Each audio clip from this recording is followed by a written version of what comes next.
So first of all, I wanted to say thank you to all of you for still being here with us. This has been an amazing day, and I thank Blue Faery and Andrea for putting this on for us. And I call my story a survivor's story of unstoppable faith and hope. So my journey, December 16th of 2022, I was having this severe abdominal pain. I hadn't been feeling well for a little while.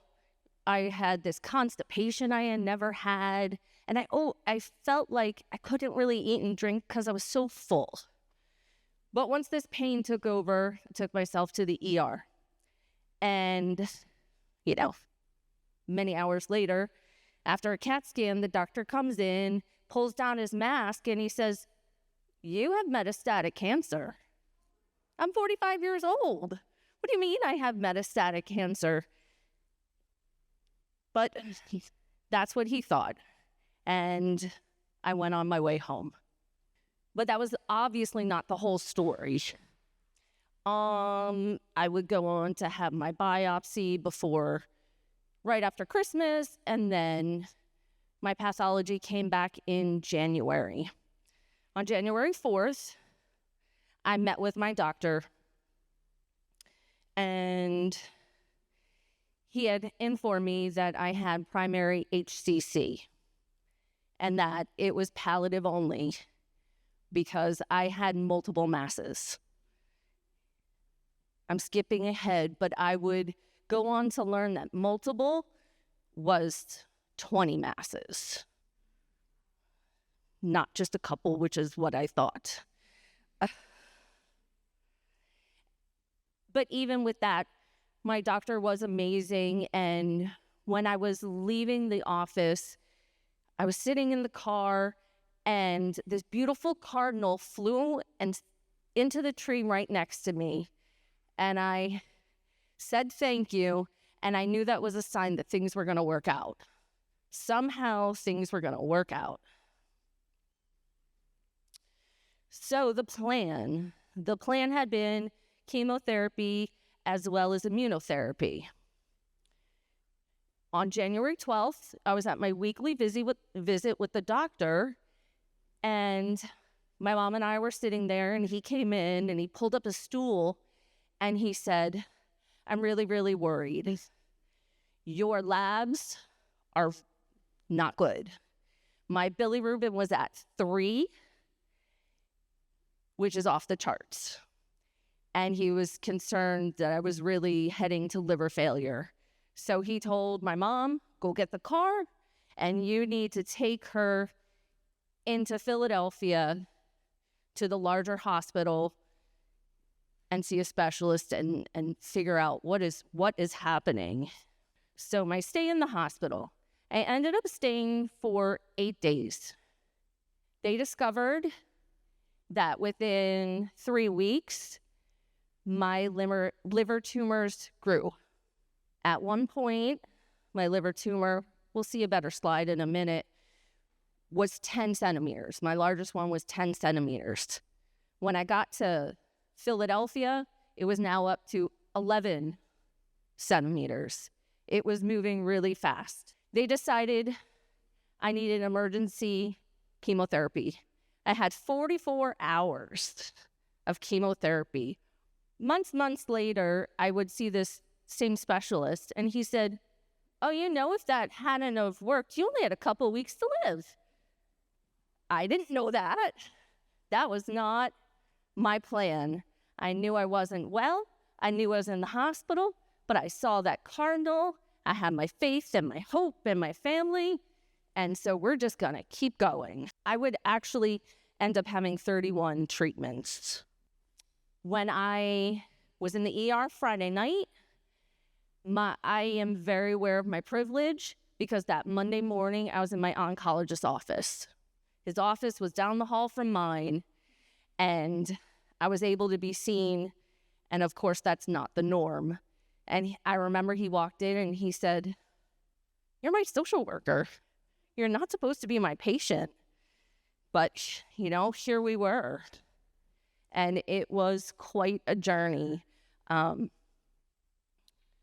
talking about some disparities, some unmet needs I faced. There were financial concerns, needing help, retirement. I had to go through all my retirement money because Social Security, not the easiest thing to work with. One of the very important things, like I mentioned earlier, was the difference in radiology results based on the different physicians I saw. At the community level, hey, you got multiple masses. At the, when I was down at Penn, it was 20 plus masses. It was your portal vein was involved. And some of that information was missed. So I absolutely stress the importance of getting to a specialist. And what I was able to do was see a specialist in Philadelphia, but I got my care at the local community hospital. So I didn't have to be traveling back and forth into the city. But I absolutely knew the specialist was the way to go. And as you already know, there was a lack of specific groups for liver cancer. I was the oncology social worker. I had myself there. I couldn't find anything. But then one day, I had moved home to New Jersey, and it was time to switch care, make life a little bit easier, stop traveling. And we're in the elevator, the doors open, and I see a cancer library. Oh, hey, this place might be all right. And then I saw what we now know about, the patient resource guide. And I was like, what is this? But let me tell you, when I opened it and I saw this beautiful girl and Blue Faery, and I'm telling you, she was talking to me and telling me to go find Blue Faery and find help. I told Andrea it was like the heavens opened and the angels sang, because here was something I desperately needed. And it was incredible. Sharon and Jimmy's story was in it, so that was great to read too. And you do have the current version that I'm in. My fiance and I are in, which was just an honor, because yes, it is so important to share your story. I am echoing Andrea. I am echoing Adrian, Jimmy, about living life. I decided that bucket list was kind of negative, and I didn't like that. So I call it my life list, because I'm going to keep living. My brother is amazing, and look what he indulged me. For my birthday, April of 24, he took me on a motorcycle ride. It was incredible. I absolutely did not drive it though. I just posed, because I thought it was a great picture. And this past year, we went to Medieval Times, which Andrea mentioned earlier, and it's a really cool event. See a show, and there's knights and armor and horses. My favorite story involves Jeff, who you may have met earlier. He was helping us out. And yes, that is our prom picture from 1995. So we were high school sweethearts, but I went to college, we went our separate ways. But I'm going to tell you all, he was always the one. He was the one nobody else compared to. So when I was diagnosed with an incurable cancer, there were people I felt like I needed to be in touch with, and he was one of them. Over the years, I had kind of scoped him out on Facebook, but I was like, oh no, I'm not ready, no. But now, I was like, I must find this man. And in August of 23, I had just retired because that sounds better than being disabled at 46 years old. I had to move home to New Jersey, give up my own apartment, give up my independence, I was working 2 jobs. So all those people and all that support, and everything had changed. But fate is amazing, because that was the same month that Facebook said, hey, Jeff Cape, you might know him.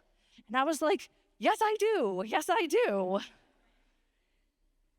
So it was certainly the highlight of this journey. The first time we got back together, it was like 30 years had not even passed. We spent most of the first year just being friends and supporting each other, but it was clear we were meant to be together. This is where the story is truly a miracle. This past July, we have been talking about, okay, well, I've been on immunotherapy for a couple years now. Everything is looking good. What's the next step? And the doctor said, I don't think you need treatment anymore. Thank you. Thank you. He said, there's nothing to treat. Your cancer is not active anymore, and it's time for survivorship.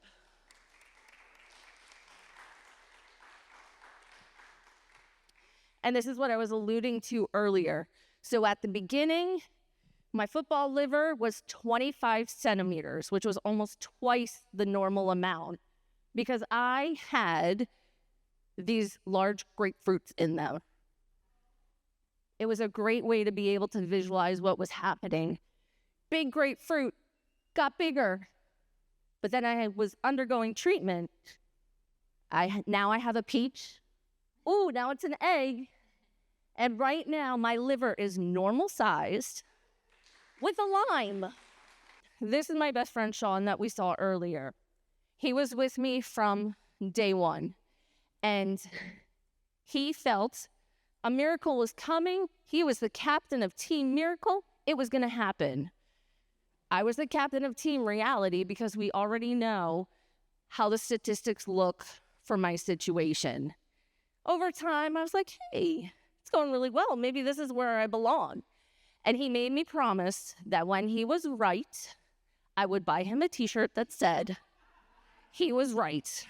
There's always hope, choices, be present and grateful for every day, follow your instincts, keep advocating for yourself, reach out for help, because it's there, and never give up. I remember early on, Andrea had sent me a copy of Adrian's book that I just soaked it up. It's so amazing. And I remember sending an email, and I said, I feel like Adrian and I are just kindred spirits. There's so much. I feel like I am here and honored to be embodying what she wanted. One of the most important things was that I had realized I can't look at this cancer as an enemy. I can't look at it as something that's attacking me, something that's a problem, because it's my body, right? So you can't heal your body if you're saying the most important organ in there is against you.